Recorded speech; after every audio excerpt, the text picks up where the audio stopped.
Hey guys, welcome to the Beer Odyssey. I'm back from the hop yards. I'm Gary from Lost Tourist Brewing, and this is Wooly. While I was picking hops, Wooly was here drinking, keeping an eye on the brewery, make sure nothing happened. I don't know, did anything happen when I was gone? No, somebody came in and they took some beer. They did. Was that you? It might So, have been. I got all these hops, guys, from the hop yard. You know, it's a local hop yard. It's crazy. It took me about a couple hours.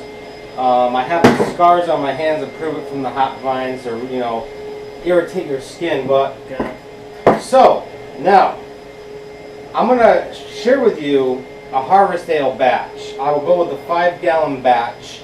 You want to pick enough. If you're going for the harvest ale, and what it is, it's like if you have Founders Harvest Ale, it's it has a unique taste to them. Like they're fresh hops.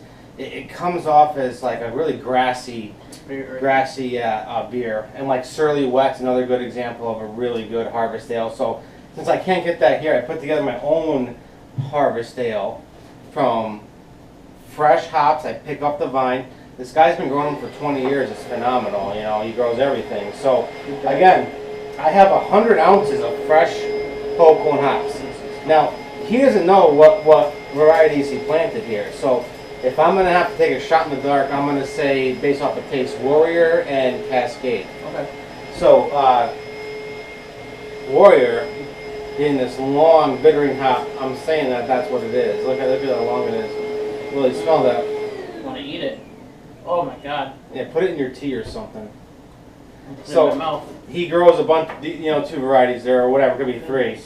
So, you're going to see right now on the screen and also in the comments instructions how to make it on Lost Tourist Brewing's Fat Bobby seasonal harvest ale. It only comes out once a year due to the fact of obviously you're picking the fresh hops. So for the 5-gallon batch, we're going to use 50 ounces of fresh, wet, whole cone hops picked from your garden or whatever. So again, they're whole cone, and this is one of my personal favorite styles of beer, man.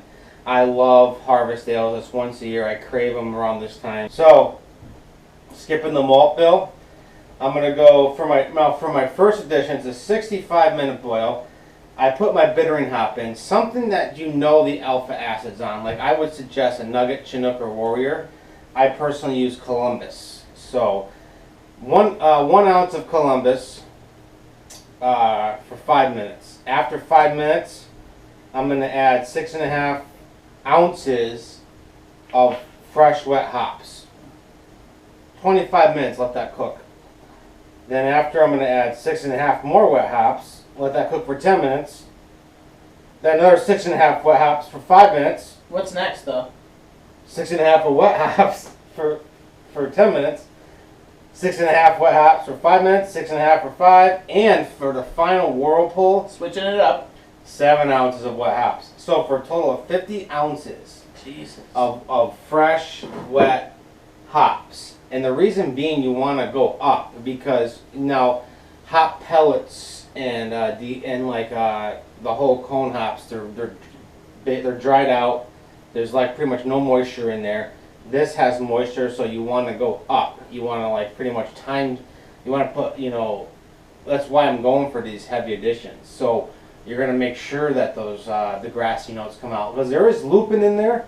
However, it's just there's a lot of moisture and water in there. So my suggestion, if you're using like an electric brewing setup like I have, is to use something like a hop stopper, or else it will clog your hoses, and your wort chiller will be pumping out hop cones, which you don't want, which that happened to me. But if you're using a homebrew setup, you drop your wort chiller in there, chill it down to your standard 72 degrees Fahrenheit, and you want to get a strainer, and with a spoon you just press out because this is going to absorb A ton of that. a ton of water in there, and you want to suck out all the flavor from the hop cones. Absolutely. So guys, I go with English ale yeast strain because I want the delicate grassy aromas to stay in there for an extended period of time. But again, like you can't go wrong with a fresh, wet hop harvest ale, and anyone can do it. It's simple. Just again, it's so. When I first made this, I was a little bit confused. But why am I putting so many ounces of these hops in there, and the reason being is they're not dehydrated. There's moisture in there, there's lupin in there, but it's a different context where you want the flavors to come out, and of course different hops will have different flavors, but it'll all be grassy. Now, correct me if I'm wrong, not to interrupt you, but so I remember the first time that this was made.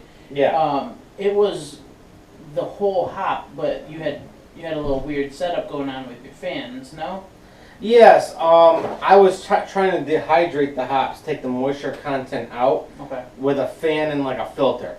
I find putting it in the sunlight for about 12 hours and just drying it like that will dehydrate it really well. But again, I didn't even want to dry these out. I just want to use them right away. Sounds good, yeah.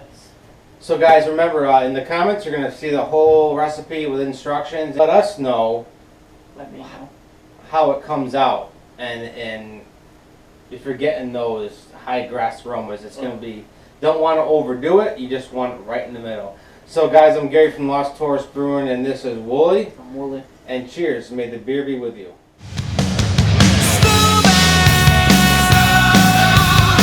Just like a Russian winter,